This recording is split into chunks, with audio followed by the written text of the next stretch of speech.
राष्ट्रपति के प्लान से यूक्रेन ही नहीं अब पूरा यूरोप कांप रहा है, क्योंकि पुतिन का प्लान ऐसा वैसा नहीं बल्कि परमाणु हमले का भी हो सकता है, जिसका अंदेशा भी अब बड़े बड़े वॉर विशेषज्ञ जता रहे हैं। रूस में यूक्रेन के हमले के बाद पुतिन के पलटवार पर अब दुनिया भर की नजरें टिकी हुई हैं कि आखिर पुतिन यूक्रेन पर पलटवार कितना घातक करने वाले हैं।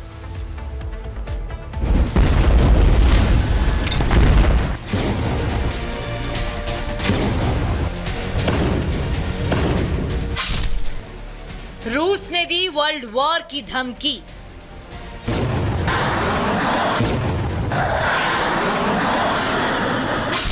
यूक्रेन पर परमाणु हमले का खतरा। रूस को एक रात में 17,000 करोड़ का झटका। रूस और यूक्रेन के बीच करीब 3 साल से जंग जारी है। काफी कोशिशों के बाद रूस शांति वार्ता के लिए तैयार हुआ। रूस और यूक्रेन में समझौता कराने के लिए इस्तांबुल में पीस मीटिंग बुलाई गई, लेकिन ज़ेलेंस्की की हिमाकत ने रूसी राष्ट्रपति का गुस्सा बढ़ा दिया। जिस वक्त दुनिया को लग रहा था कि शांति पर अब बात बन जाएगी, उस वक्त ज़ेलेंस्की के जंग के फितूर ने दुनिया के सामने परमाणु खतरे की दस्तक दे दी। क्योंकि इस्तांबुल में चल रही शांति वार्ता में रूस ने बिना शर्त युद्ध विराम खारिज कर दिया है। ये दावा शांति वार्ता में शामिल यूक्रेन के वार्ताकार ने ही किया है। रूस का रुख एकदम साफ है। रूस ने साल 2020 में ही अपनी परमाणु नीति में बदलाव किए थे।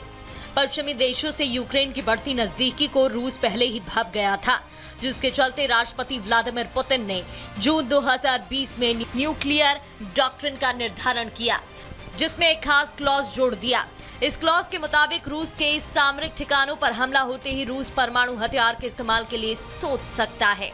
हालांकि रूस शुरू से कहता रहा है कि यूक्रेन से जीतने के लिए उसे परमाणु हथियारों की जरूरत नहीं है, लेकिन नाटो देश की शह पर यूक्रेन जिस तरह रूस के सैन्य ठिकानों को निशाना बना रहा है, वो रूस को मजबूर कर रहा है।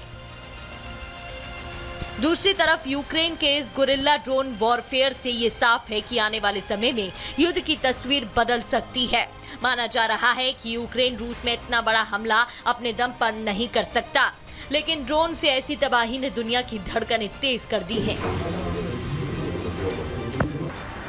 रूस यूक्रेन युद्ध अब ड्रोन वॉर में तब्दील हो चुका है और इसकी गर्मी यूरोप तक पहुंच गई है। राष्ट्रपति पुतिन ने एटमी ट्रेलर जारी कर दिया है, जिससे पश्चिमी देशों में हड़कंप मच गया है। इन हमलों से न सिर्फ यूक्रेन बल्कि यूरोप में भी दहशत का माहौल है। रूसी राष्ट्रपति पुतिन ने न्यूक्लियर वॉर की झलक वाला वीडियो जारी किया। वीडियो में इंटरकॉन्टिनेंटल मिसाइल्स, सबमरीन लॉन्च और नाभिकीय हमले के सीन। पुतिन का संदेश साफ, रूस को उकसाया तो जवाब बहुत भारी होगा, और एक बार फिर ऐसा ही हुआ। यूक्रेन पर रूस का पलटवार देखने को मिला। रूस ने यूक्रेनी सेना पर सबसे बड़ा ड्रोन अटैक किया है। रूस ने एक दिन में 472 ड्रोन 7 मिसाइलें दागी। Su-34 से यूक्रेनी ठिकानों पर बमबारी की। इस हमले में यूक्रेन के 12 सैनिक मारे गए तो 60 से ज्यादा सैनिकों के घायल होने की खबर है। रूस के हमले के बीच यूक्रेनी वरिष्ठ कमांडर मिसाइलों ने इस्तीफा दे दिया। भले ही रूस ने यूक्रेन के खिलाफ बड़ी कार्रवाई की है, लेकिन इस जंग में ड्रोन की गूंज अब सिर्फ यूक्रेन तक सीमित नहीं, उसकी धमक यूरोप से एशिया तक सुनाई दे रही है। पुतिन का एटमी ट्रेलर क्या वाकई किसी बड़े धमाके से पहले की चेतावनी है, या फिर ये सिर्फ पावर गेम है? एक बात तय है, दुनिया आज एक बार फिर उस कगार पर खड़ी है जहां से लौटना मुश्किल हो सकता है। Bureau report, Republic Bharat.